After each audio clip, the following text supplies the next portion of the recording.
Salmos 25, 12 a 14. É o texto que nós vamos começar. É o salmo ou o texto da Bíblia que mais tem me edificado no período das minhas férias. Tenho lido em vários lugares que eu tenho ido. E medite nele em casa. Eu não vou trabalhar ele especificamente, mas ele é o ponto de partida. Quem é o homem que teme o Senhor? Ele o instruirá no caminho que deve seguir, viverá em prosperidade, e os seus descendentes herdarão a terra. O Senhor confia os seus segredos aos que o temem, e os leva a conhecer a sua aliança. Eu queria que colocasse esse texto aqui de novo, lá do verso 12, eu queria que a igreja lesse comigo esse texto, por favor, vamos ler juntos? Vamos lá. Quem é o que teme o Senhor? Ele o instruirá no caminho que deve seguir, viverá em prosperidade, e os seus descendentes herdarão a terra. O Senhor confia os seus segredos aos que o temem, e os leva a conhecer a sua aliança. Feche seus olhos. Pai, essa é a tua palavra, e queremos e necessitamos dela para o nosso aperfeiçoamento, crescimento e maturidade. Por isso, venha trazer, Senhor, de fato, essa palavra que faz divisão entre alma e espírito, penetrando em nossos corações, nossa mente, e trazendo transformação nessa manhã. É o que pedimos em teu nome, em nome de Jesus. Amém. Irmãos, esta pergunta que começa no texto, quem é o homem que teme ao Senhor, sugere que Deus está procurando atentamente pessoas que tenham a preciosa qualidade de temê-lo, para iluminar de maneira sobrenatural o seu caminho. Há uma pergunta, e essa pergunta, ela é uma procura do próprio Deus. Davi está escrevendo esse salmo, e a grande questão é: quem está ou quem deseja temer ao Senhor? Porque Deus procura esse tipo de coração. Um filho maduro de Deus não tem medo de Deus, mas revela temor a Deus, e muitos confundem isso, o temor como medo. Eu tenho que ter medo de Deus, pavor de Deus. Mas primeira carta lá, epístola de João, capítulo 4, vai mostrar o quê? Que o verdadeiro amor lança fora todo o medo. Então, se você tem medo de Deus, você não encontrou o verdadeiro amor. Você encontrou uma religião, você encontrou um legalismo, e você encontrou um decreto humano. Mas quando você encontra Cristo, que é o único intermediador entre Deus e os homens, você encontrou o verdadeiro amor. E é esse amor que te liberta também, é esse amor que te salva, é esse amor que derrama graça sobre a sua vida, e é esse amor que é a verdade. E nessa manhã eu quero que você entenda algo no seu coração. Deus não disse na Bíblia, em João, de que a bondade te libertará. Ele não disse que a misericórdia te libertará. Ele não disse que a graça te libertará. Mas Ele disse que a verdade vos libertará. Tem muito irmão, irmã, querendo olhar para a bondade de Deus, mas esquecendo da verdade. E tem muita gente se agarrando somente ao Deus que é a bondade, e Ele é bom. A Bíblia diz isso. A Bíblia diz que Jesus é bom, e Jesus disse na palavra de Deus também, lá no Antigo Testamento, de que Deus é bom. Mas você precisa entender que a verdade precisa estar antes da bondade de Deus sobre a tua vida. Quem crê nisso, diga amém. Porque a verdade me liberta da minha natureza pecaminosa.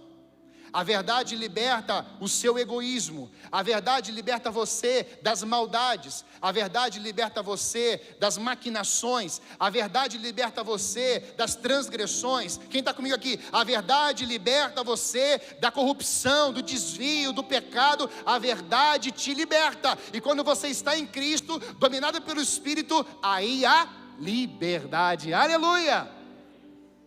Por isso que o salmista está dizendo isso. Eu estou procurando um povo que tenha disposição de uma intimidade comigo.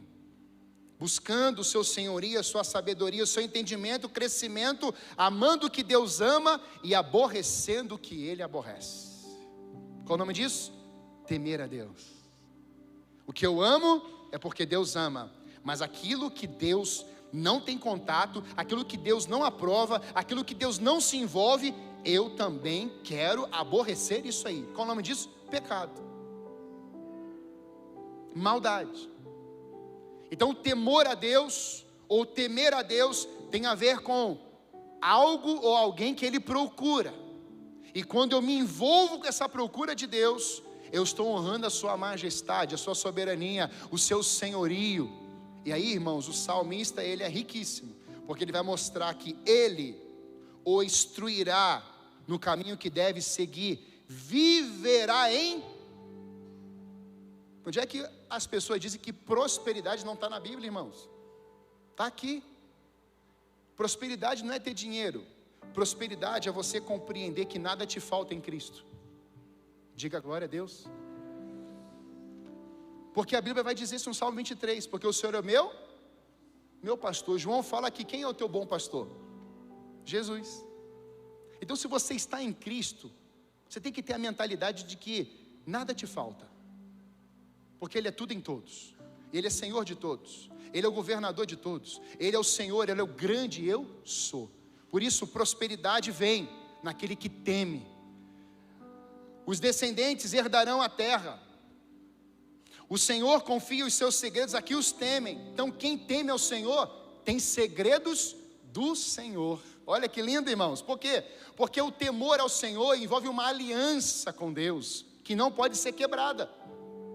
Glória a Deus. Então, quem teme ao Senhor diz: eu aborreço aquilo que Deus também aborrece. Eu não tenho pacto com esse trabalho aqui. Eu não tenho intimidade com isso aqui que enfurece Deus, que entristece o Espírito. Por isso eu temo ao Senhor, ao ponto dele revelar os seus segredos aos íntimos.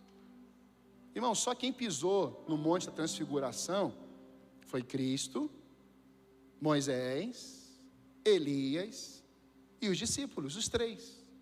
Mais ninguém. Você acha que isso foi à toa? Não, irmãos.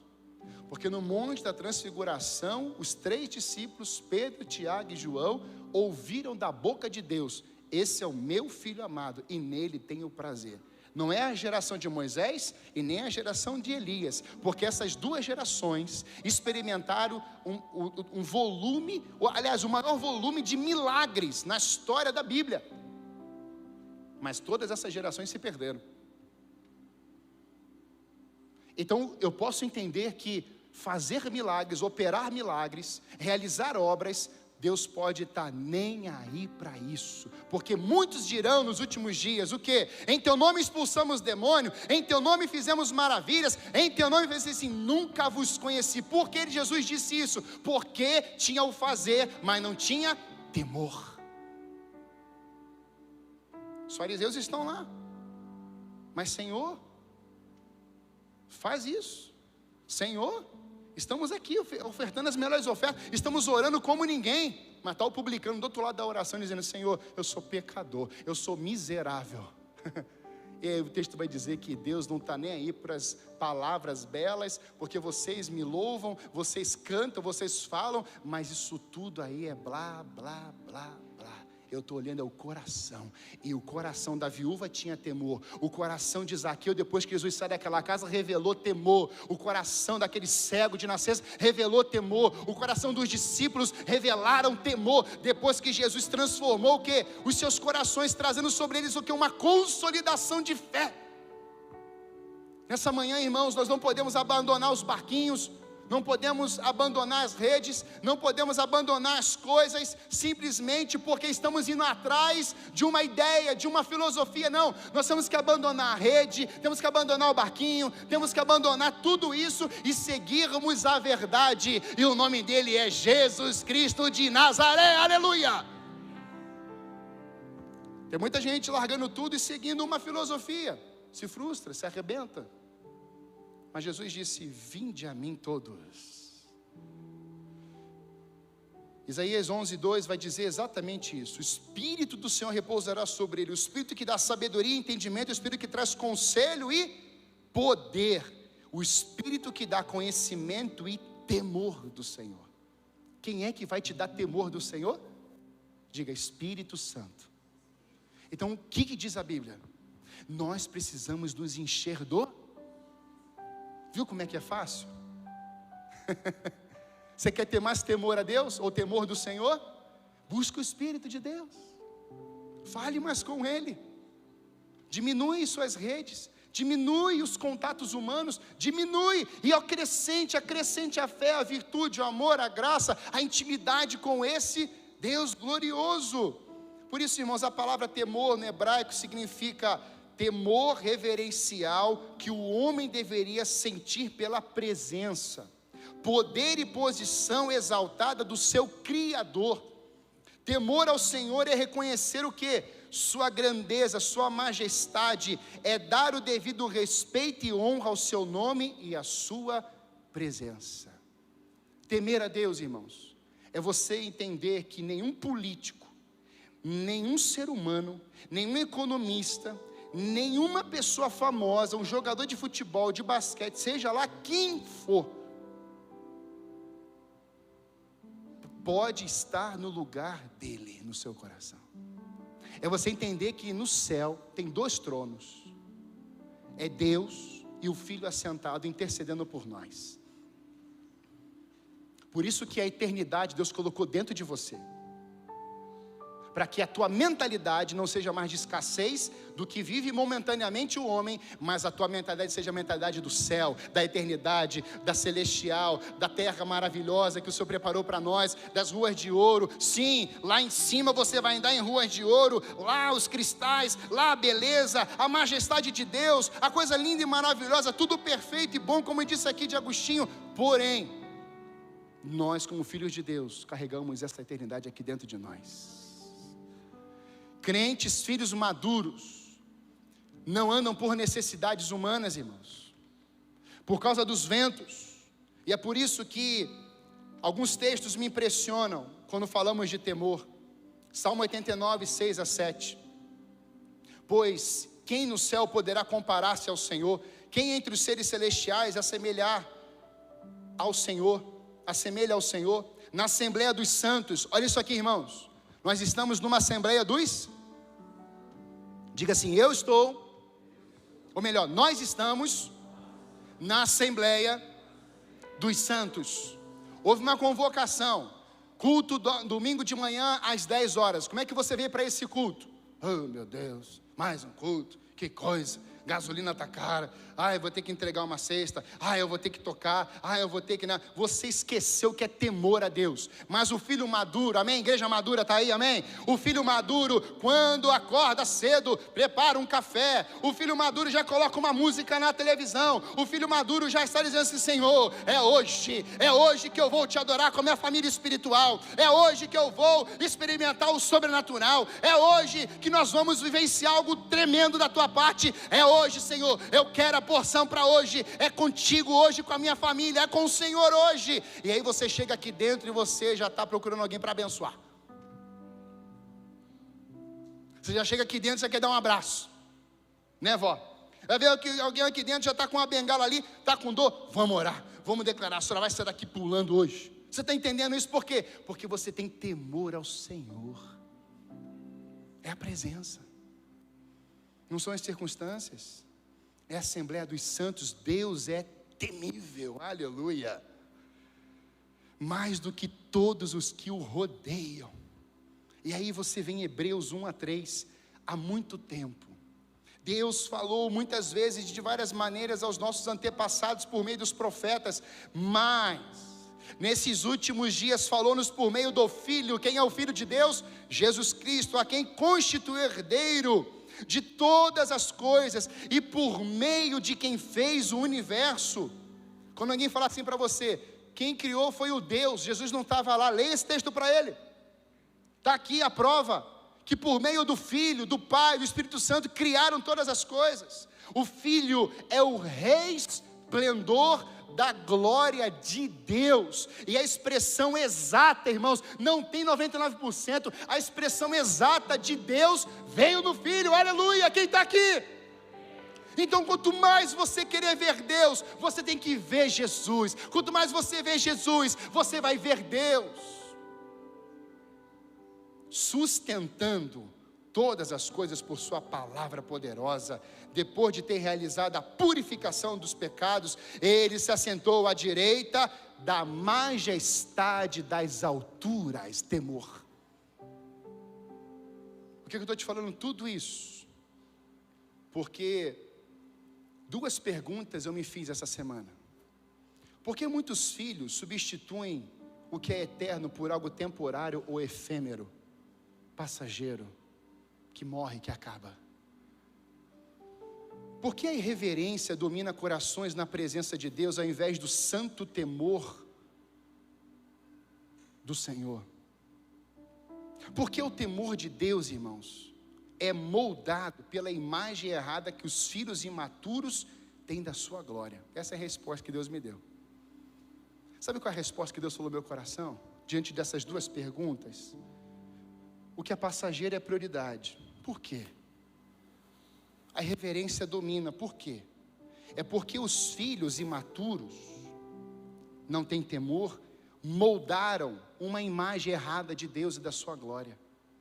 Olha o que diz Êxodo 32:1. O povo, ao ver que Moisés demorava a descer do monte, juntou-se ao redor de Arão e lhe disse: venha, faça para nós deuses que nos conduzam, pois a esse Moisés, o homem que nos tirou do Egito, não sabemos o que lhe aconteceu. Quando o povo se reunia em sua própria sabedoria, separado do poder da presença e do temor do Senhor, os problemas começavam. O que esse povo está dizendo? Moisés sumiu. Então vamos construir algo, vamos moldar algo, vamos modelar, para a gente entender que isso que a gente vai fazer tem a ver com a divindade. Então eu crio algo a partir das minhas necessidades. Eu crio um Deus a partir dos meus desejos. Eu crio um Deus a partir dos meus movimentos. E sabe, irmãos, isso é tão sério, que foi nesse ato aqui, que quando Moisés desce do Monte Sinai com as tábuas nas mãos, Moisés fica tão chocado, que ele joga as tábuas no chão. Moisés demonstra um Deus irado, demonstra um Deus equivocado. Então não foi só Arão e o povo, os líderes, os anciãos, que construíram e moldaram um Deus para eles, em pecado, porque mandamento, Êxodo 20 diz: não levantarás imagens para si, outros deuses, não adorarás, somente a eles servirás.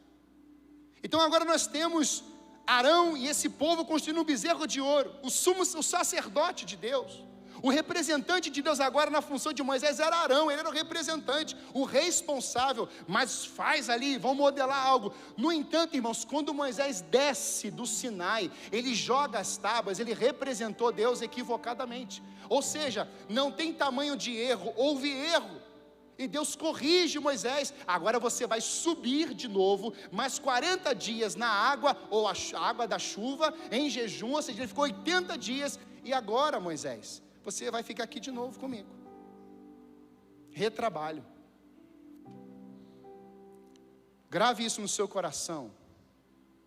Quando não esperamos pacientemente no Senhor, corremos o risco de moldarmos um Deus às nossas necessidades, ou às necessidades dos nossos corações, para que sejamos saciados e satisfeitos.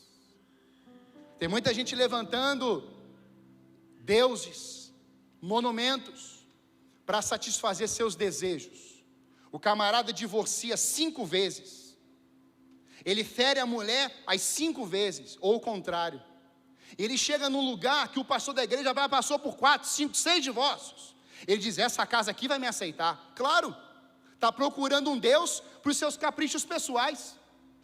Só que Deus abomina o divórcio, Deus fala contra o divórcio, Deus trabalha o casamento, Deus quer aperfeiçoar o casamento, Deus quer mexer nas famílias, Deus diz decretos para os casamentos, para os filhos e para as descendências. Ou seja, em Deus, Deus quer restaurar, despertar, fazer com que a sua vida matrimonial cresça e não suma. Tem alguém comigo aqui, amém? Mas às vezes entrando nos caprichos, irmãos. Aí fica uma guerra nas redes, porque o pastor lá me aceitou. É bênção. Mas Deus te aceitou? O que você fez e não se arrependeu, Deus aceitou mesmo. Falei que semana passada, é o louvor que a gente expressa a Deus aqui, né, Vini? Estamos louvando, aí a gente desce aqui do púlpito, do altar de Deus. Uau, você viu o que eu fiz? Você não viu? Você sai do culto aqui, você viu a oferta que eu dei hoje? Foi a maior da igreja. Aí lá no céu tem querubim, serafim, os 24 anciãos, aquela crentaiada toda que cantava horrores aqui na terra, está tudo lá em cima. Vou voltar junto. Você está entendendo isso? E Deus está olhando tudo aquilo e vai assim: olha lá o meu filho João pregando, olha só aqui o homem de Deus. Olha lá o Johnny não, hoje foi o Gabriel. Que lindo. Deus está nem aí para isso, irmãos. Sabe o que Deus está olhando mesmo? Diga assim: coração. Que tipo de temor? O que nós temos honrado? Quem nós estamos honrando? Qual é a glória que estamos evidenciando da nossa honra para com essa glória? É tenso, porque diante de tudo isso, nós vamos ver dois homens. Hoje eu vou falar de um. E você vai entender tudo que eu disse aqui de um homem que não temeu a Deus. Juízes capítulo 13, de 1 a 5. Pastor, o senhor leu os textos muito rápido, não consegui anotar. Não tem problema não. Só mandar uma mensagem ali para a secretaria, eu te mando o esboço completo da palavra. E esse assunto vai para a célula quarta-feira. Os israelitas voltaram a fazer o que o Senhor reprova. E por isso o Senhor os entregou nas mãos dos filisteus durante 40 anos. Certo homem de Zorá, chamado Manoá, do clã da tribo de Dan, tinha mulher estéril. Certo dia o anjo do Senhor apareceu a ela e lhe disse: você é estéril, não tem filhos, mas engravidará e dará à luz um filho. Todavia, tenha cuidado, não beba vinho, nem outra bebida fermentada, e não coma nada impuro, e não se passará navalha na cabeça do filho que você vai ter, porque o menino será nazireu, consagrado a Deus, desde o nascimento. Ele iniciará a libertação de Israel das mãos dos filisteus. É interessante isso aqui, irmãos, porque o texto também começa, a semelhança lá do versículo do capítulo 25, ou do Salmo 25, 12, mostrando que naquele momento ali havia uma pergunta: quem me teme? Quem é aquele homem que teme ao Senhor? E aqui, nós já temos já na abertura do texto: voltaram a fazer o que o Senhor reprova. Ou outra versão: fizeram o que era mal aos olhos do Senhor novamente. Então eu tenho uma pergunta no Salmo que Davi está falando, e eu tenho agora uma afirmação: que voltaram a pecar no mesmo lugar. O que difere, irmãos, essa pergunta de uma procura de Deus e de um povo, que é o povo de Israel que estava em pecado? A ausência do temor ao Senhor. É simples assim. E quando nós olhamos para isso, nós percebemos que a maior crise da humanidade não é econômica, não é social, não é política ou religiosa, mas moral. É a ausência de caráter. Isso não está fora das pessoas, está dentro. O desvio do caráter nasce dentro do ser humano, alimentado pelos seus próprios desejos. É o seu eu crescendo, é o seu eu rompendo. É o egoísmo, o egocentrismo, é a pessoa que olha para si e diz: eu sou muito bom, eu sou boa. E existe um sistema para isso ser trabalhado dentro dos corações da natureza pecaminosa. Um não, né? Vários. Você tem o sistema egípcio, aprisionamento e você ficar preso lá. Você tem o sistema babilônico, é onde a orgia desenfreada veio sobre o povo de Israel. Você tem o espírito de Jezabel, você tem Acabe para matar os profetas de Deus. Você tem o reinado do Medo-Persa, que era para matar também os profetas de Deus, queimando ou mediante ali a cova dos leões. Você tem o Império Romano e você tem hoje sistemas. O marxismo, que está dentro de algumas universidades, ele começa a pregar a valorização do seu eu. E o cristianismo, paralelo ou contrapartida do marxismo, é a morte do seu eu. Então, há sistemas que estão trabalhando o quê? Você pode, você consegue, você é melhor, você é bom, você é importante, você pode tudo. Aliás, você pode escolher quem você quiser ser. Se você tem idade avançada e quiser ser como um bebê, você também pode. Mas também se você é um bebê e quiser escolher o seu sexo, você também pode. Você pode é tudo. E se você for pesquisar o que está acontecendo no Brasil hoje, você tem o CONAI, Conselho Nacional de Educação, aonde está existindo agora um movimento para acabar, exterminar o conceito de família, pregando uma valorização da ideologia de gênero, valorizando aonde toda pessoa que realizar alguma questão, irmão, isso é muito sério, que você tiver um posicionamento, você poderá ser preso. Eu não vou me espantar de nos próximos meses e anos, muitos pastores de Deus serem presos. Eu não vou me espantar. Porque, irmãos, por isso que eu estou pregando sobre maturidade cristã. Porque maturidade cristã, irmãos, tem a ver com a morte do eu. Do eu. Mas a imaturidade cristã, ela eleva o nível de ações precipitadas. São escolhas pautadas nos prazeres, no hedonismo. O que é hedonismo, pastor? É uma busca desenfreada pelo prazer humano. É imoral. E se há pessoas aqui nesse ambiente experimentando isso nas suas redes sociais, estão cativas essa área, peça ajuda correndo, senão isso vai te matar, senão já não matou. Pastor, eu tenho dificuldade, tem uma questão de abuso, eu tenho dificuldade com essa área aqui de prostituição, essa área aqui de pornografia. Procure ajuda, aqui ninguém vai te julgar, mas você precisa o quê? Como Naamã, expor isso aí para fora, para ser lavado e purificado, e você ser digno diante de Deus, digno diante de uma sociedade, e a sua família ser um reflexo da glória de Deus. Aleluia, irmãos. Isso mexe comigo, porque eu sei o que eu estou enfrentando às vezes no gabinete, nos atendimentos, nas escolas, nas empresas. Porque, irmãos, o pecado, quem vive na lama do pecado, a intenção pelo pecado vem no coração, a ação pecaminosa, a ação e a sua consequência. E aí eu queria partir para a vida desse homem. Você conhece a história de Sansão? Essa semana eu fiz todo o seriado bíblico com Sansão com a Lala. E ela ficou chocada. E a gente lê, relê, a gente também fica chocado. Eu ministrando na vida dela, explicando o capítulo, lê lá 13 até o 16. Você vai ver detalhadamente. Mas às vezes a gente se esquece de algumas coisas. Por isso, em primeiro lugar, eu quero olhar para a família de Sansão. O temor dos pais de Sansão. Você lê o capítulo 13, você vê os pais de Sansão perguntando para Deus, porque o que acontece? Manoá era o pai, o nome da mãe não diz. Ela era estéril. E num tempo de juízes, o que significa juiz ou juízes? Libertadores. Deus foi levantando libertadores para com o seu povo, para exterminar os inimigos do povo de Deus. E um dos principais, ou principal inimigo de Deus, eram os filisteus.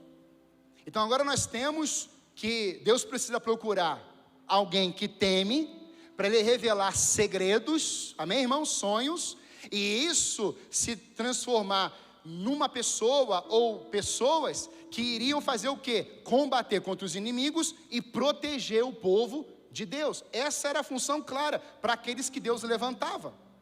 Ser o porta-voz de Deus para o povo e proteger o povo, dar direção para o povo. Foi isso também com os profetas.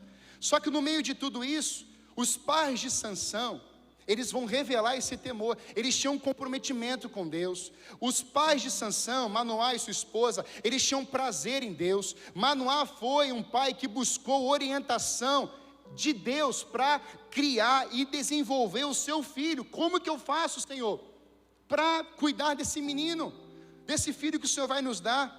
Como ele deveria ser criado e a sua vocação, como é que eu vou mentorear ele, como é que eu vou desenvolver ele, o que eu falo para ele? Irmãos, essa família tinha em seu coração a clareza de que Deus estava concedendo um presente a eles e ao seu povo. Quem aqui é pai? Levanta a mão. Deus concedeu presentes a vocês. Pastor, não sei criar. Peça sabedoria a Deus que Ele dá. Povo novamente em pecado. Tem um quadro difícil. Como é que eu vou criar esse meu filho? Olha o pecado que está na humanidade.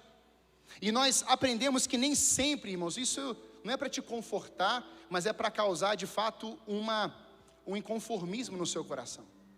Mas muitos filhos, eles não seguem o que os pais ensinaram. Muitos filhos não estão seguindo. Eu aprendi isso também com o pastor Hernandes Dias Lopes. Você olha para a vida de Samuel, grande profeta, sacerdote, juiz, e os filhos se perderam. Você olha para a vida de Ezequias, um rei, um dos maiores, piedosos do mundo, e você vê o que aconteceu com os filhos dele em Jerusalém. Então, pastor, o que a gente faz? Seja reflexo da majestade de Deus na sua casa.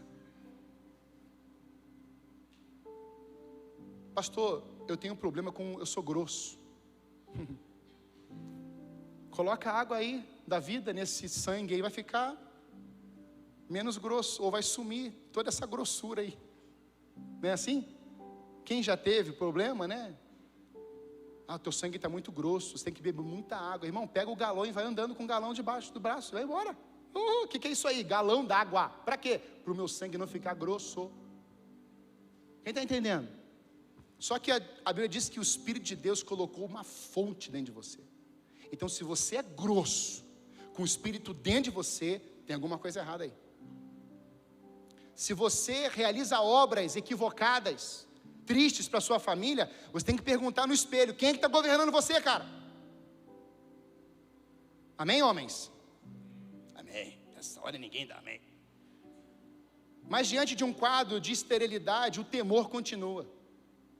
Eu sou estéril, mas eles continuaram temendo a Deus. E aí vem o anjo do Senhor. E aqui é anjo do Senhor, A maiúsculo. É uma teofania. Deus se materializa. Deus está ali agora. Não era um anjo, Gabriel, arcanjo, não. Deus desce até aquela casa e Deus fala com aquela mulher. Em algumas versões vai estar com A maiúsculo, mas eu fui estudar um pouquinho, é A maiúsculo, A minúsculo, é maiúsculo. Porque anjo do Senhor com A maiúsculo é a presença dele na casa. Porque Deus tinha um propósito e o diabo também tinha. Presta atenção nisso. Quando Deus fala uma coisa, o diabo também quer falar outra coisa. Quer ou não quer, irmãos? Quer. Mas na esterilidade dessa mulher, ela não abandona o Senhor. O texto vai mostrar que: eis que és estéril, nunca tiveste filho, porém conceberás e dará à luz um filho. Como isso? O anjo disse que seria um filho. Como criar? Essa família vai temer a Deus. Então deixa eu te dar uma mensagem nessa manhã, uma palavra nessa manhã aqui, em nome de Jesus.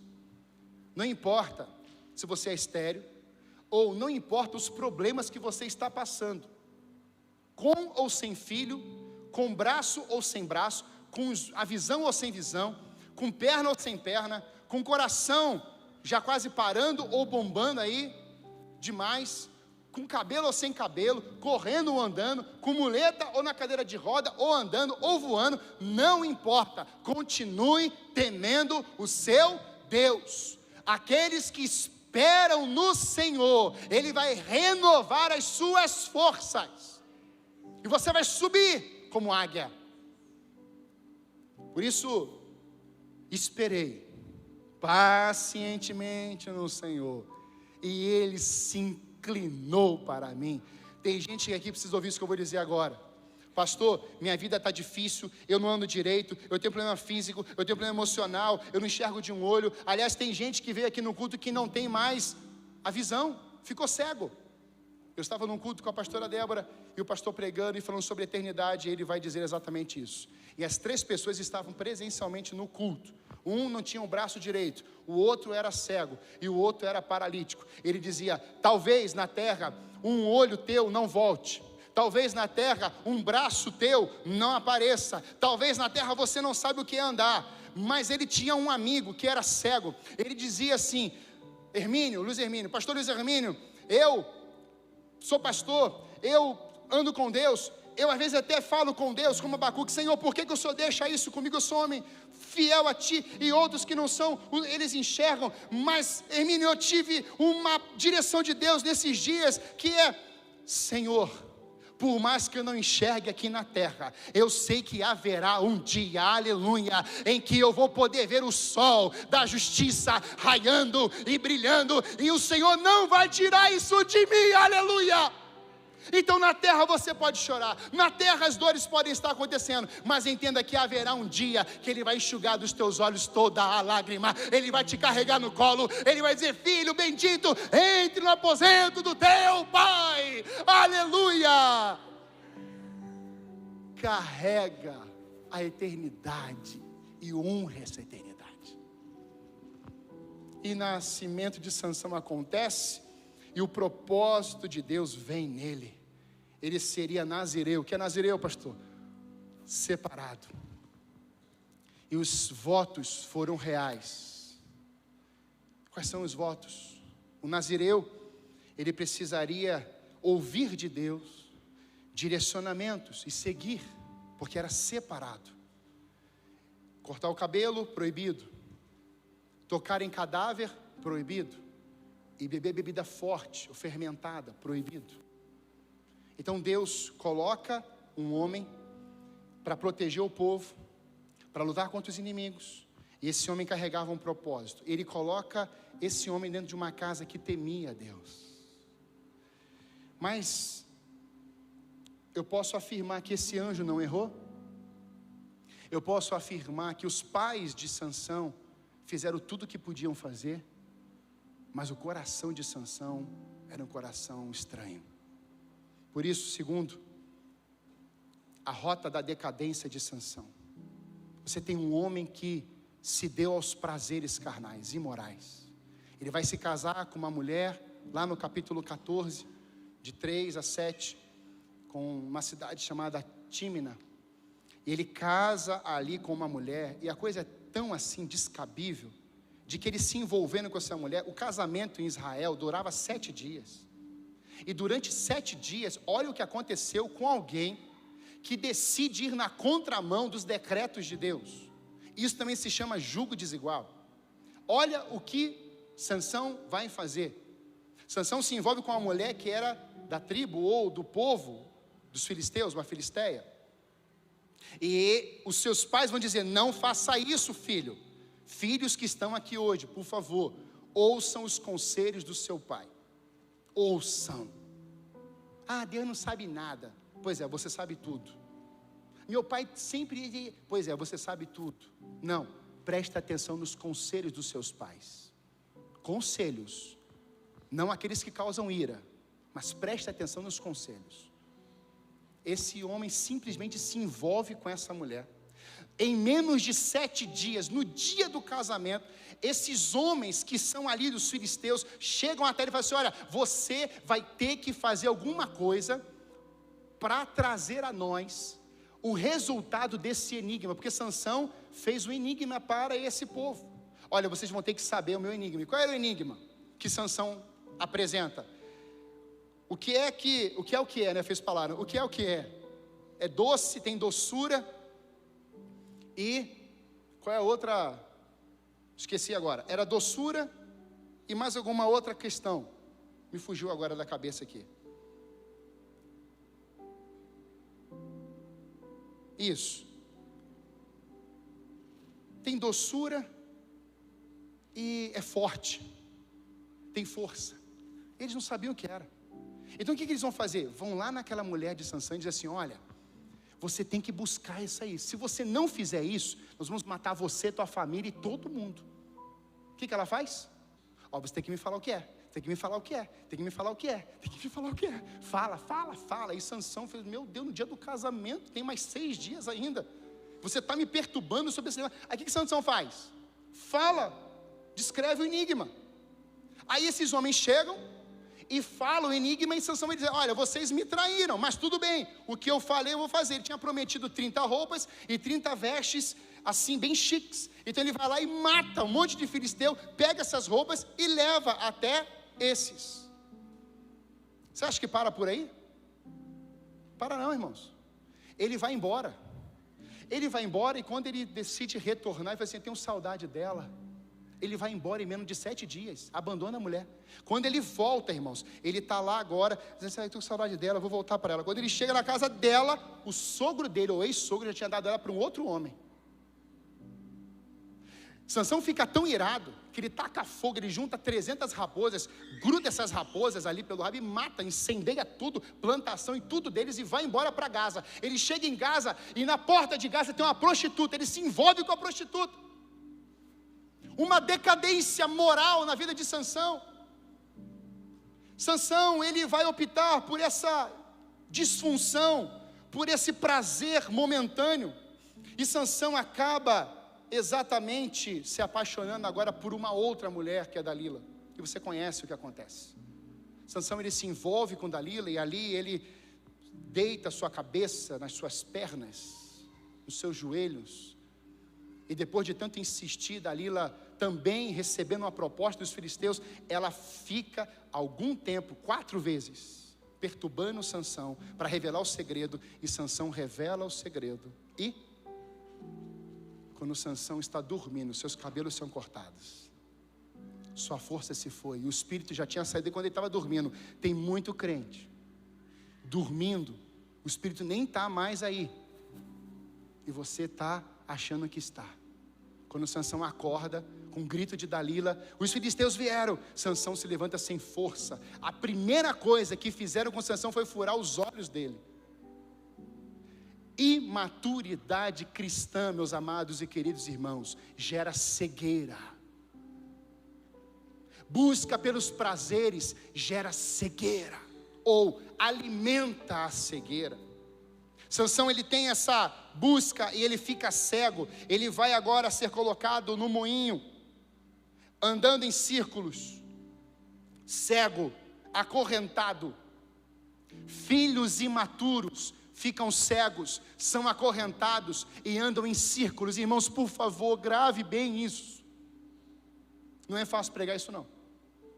Mas filhos imaturos estão cegos espiritualmente, não conseguem perceber a visão espiritual, não tem uma visão clara de Deus, não conseguem ter mais aquele vislumbre, a contemplação. Eles estão acorrentados, e você pode ver filhos imaturos andando em círculos, como o povo de Israel, 40 anos andando em círculos, porque murmuravam imaturidade cristã, ou imaturidade para com Deus. E nós precisamos, irmãos, corrigir isso rapidamente, porque por mais que tudo isso tenha acontecido, Sansão, ele optou por correr riscos, brincando com o pecado, revelando os segredos do coração. E a Bíblia diz para você não revelar os segredos do seu coração. Maldito homem que confia no homem. O abandono, irmãos, do propósito, ele foi alterado, ou ele foi vivenciado por causa dos prazeres terrenos. Eu digo isso com dor. Às vezes, aqui em cima, em vários lugares, isso é falado, mas aqui em cima está se fazendo. É terrível. Nessa manhã, eu não quero que você saia daqui triste. Pastor, é legal, não é? Amém? Amém. Eu quero que você saia daqui inconformado. eu estou aliviado, sabe? Estou aliviado. Não, sai daqui inconformado.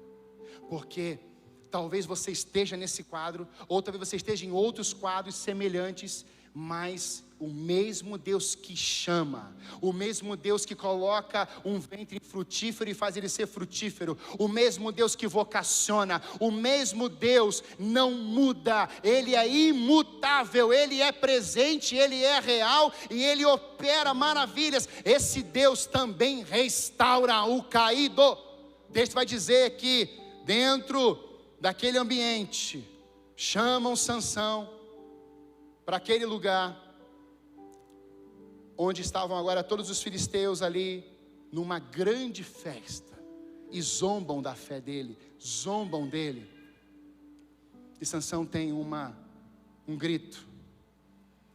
O Deus que chama, o mesmo Deus que restaura, Ele é a esperança para o caído, e aí você tem o clamor de Sansão. Diga assim, clamor de Sansão. Irmãos, esse clamor, que está no verso 26 do capítulo 16, Sansão chamou ao Senhor e disse: Senhor Deus, peço-te que te lembres de mim e dá-me força só esta vez. Olha a oração dele: ó Deus, para que me vingue dos filisteus, ao menos por um dos meus olhos. O que Sansão faz, irmãos?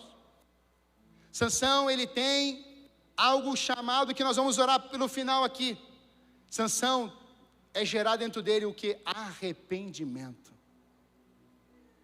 O arrependimento, irmãos, é mudança de rota, é mudança de mente, mudança de comportamento.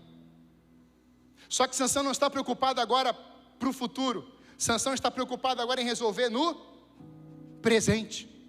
Era aqui, naquele lugar.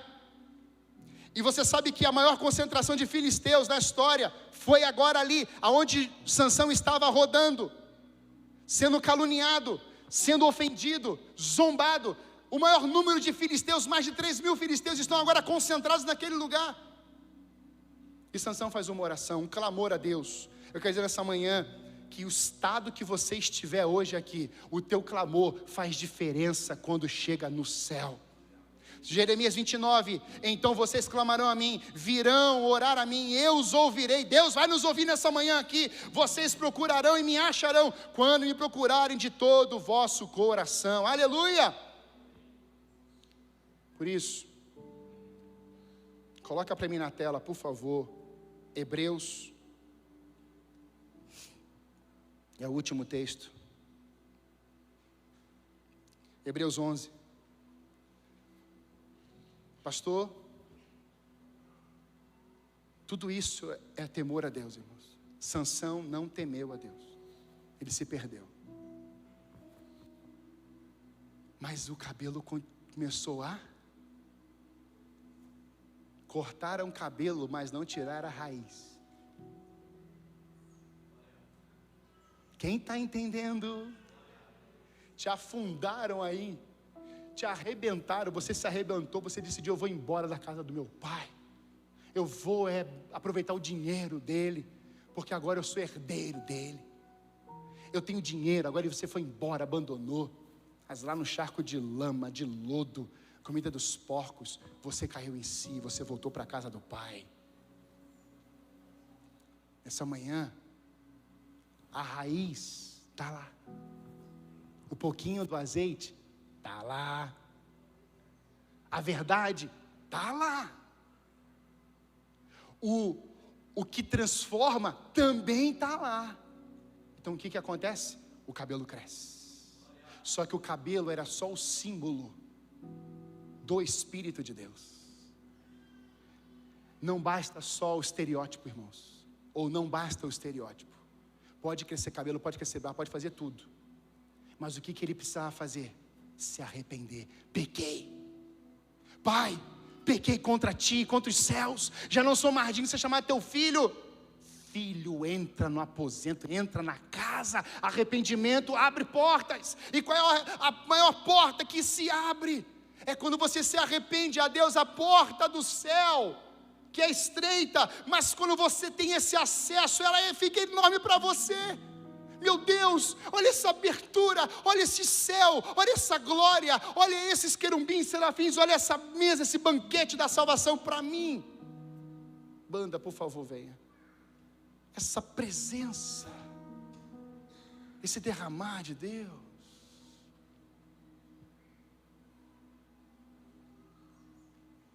Espírito Santo vem sobre ele, e ele agora está com as colunas, e o texto diz que ele empurra as colunas, e naquele dia foi o número maior da morte dos filisteus. Aí você fala assim: ih, pastor, Sansão se suicidou. Ih, pastor, Sansão foi para o inferno. Coloca para mim, filhinha, por favor, Hebreus 11, 32 até o 34. Olha o que está escrito nesse texto. Que mais direi? Não tenho tempo para falar de Gideão, Baraque e... Gideão, Baraque e... Você pode falar mais alto? Gideão, Baraque e... Que capítulo é esse, irmãos? Diga: heróis da fé. Por mais que você tenha experimentado momentos de queda, fracasso e abandonado o chamado de Deus, o restaurador está na casa, aquele que levanta o caído está na casa, aquele que vê você dizendo assim: eu me arrependo, eu grito por socorro, salva-me, Senhor, eu preciso de Ti. Deus vem, Deus restaura, Deus te levanta, Deus te coloca na posição novamente, e Deus coloca você, eu estou dizendo você, eu estou dizendo Sansão, herói da fé. Mas por que vai na casa dele? Esse cara aí erra um monte. Se tem arrependimento, o passado está na cruz. Nosso problema é que a gente julga demais, a gente aponta demais. E se Deus fosse apontar, né, pastor Rubem, Sansão estava no inferno. Agora deixa eu te falar uma coisa: não precisa você ir lá no charco de lama que Sansão foi, para experimentar o arrependimento. Não precisa. Não, eu vou fazer uns testes com Deus. Não precisa. Porque você pode ter o temor ao Senhor, e você experimentar a glória dEle. Quem está aqui, amém?